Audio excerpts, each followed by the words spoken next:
Jesus é o caminho para o Pai.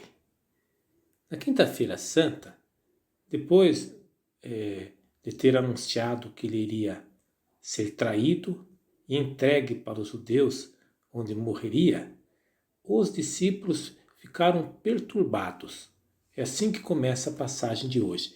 Essa perturbação, o verbo usado aqui, é o verbo empregado na linguagem naval quando depara uma grande tempestade no alto mar. Então, algo apavorante. Mas aqui nós estamos numa situação limite, que a psicologia chama. Situação do êxodo. Na frente você tem o Mar Vermelho e atrás você tem o exército do faraó. E você não tem chance de se escapar, a não ser se Deus intervir a seu favor.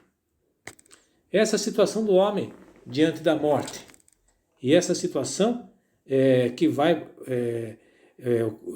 ocorrer é justamente a intervenção de Deus na vida do crente.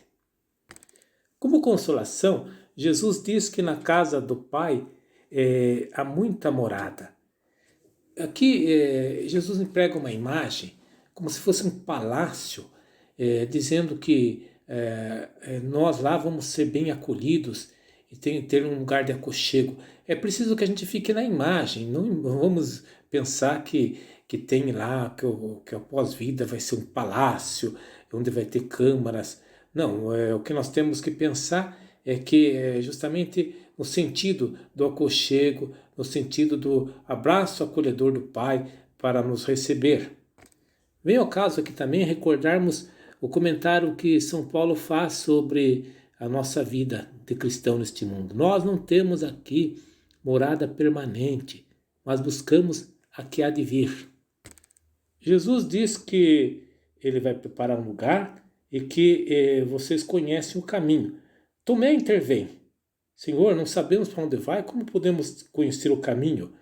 Lembre-se que o apelido de Tomé é gêmeo, é aquele que copiava fielmente o mestre. Foi aquele mesmo que disse, né? Vamos para a Galileia para morrer, vamos para a Judeia para morrer contigo.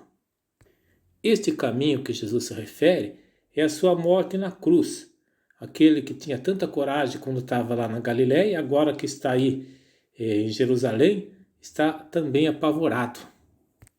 E Jesus se revela como o caminho que nos leva ao Pai. Eu sou o caminho, a verdade e a vida. Não é mais um caminho, como tivesse outros tantos caminhos para nós chegarmos até o Pai. Ele é o caminho, é o único caminho que nos capaz de nos levar até o Pai.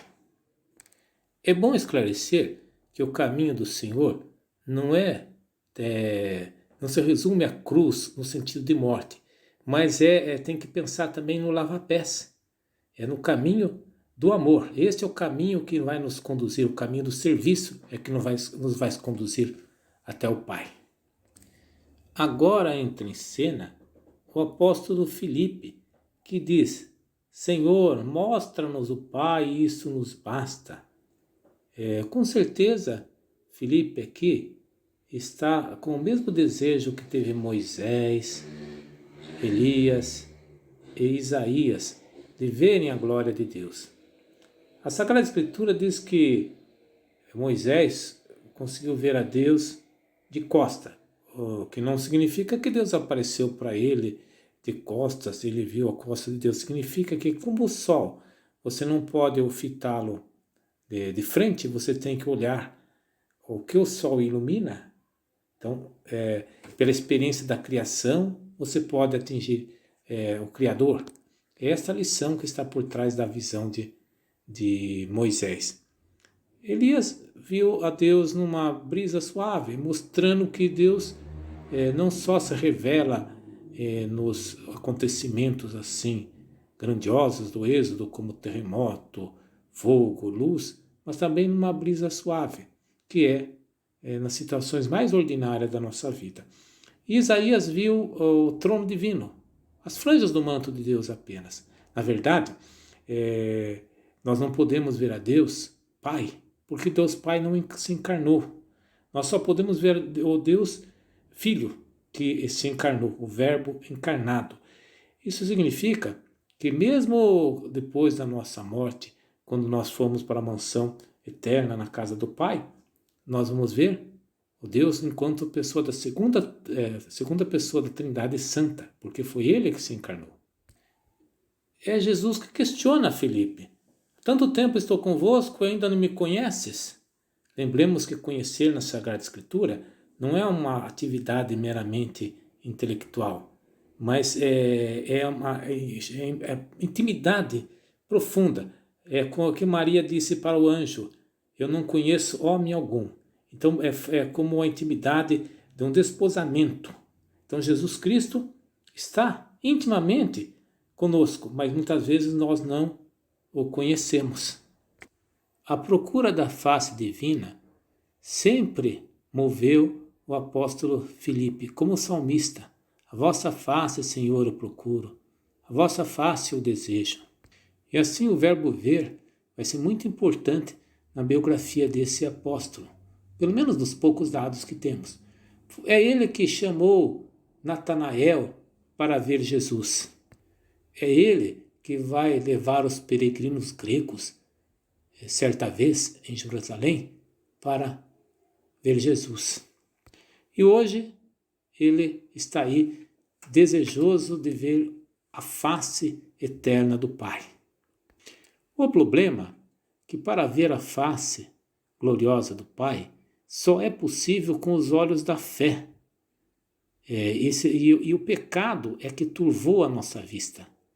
Então falta a nós muitas vezes a fé para podermos ver a Deus no sentido de fé, não no sentido realista, que era a coisa que movia o apóstolo Filipe.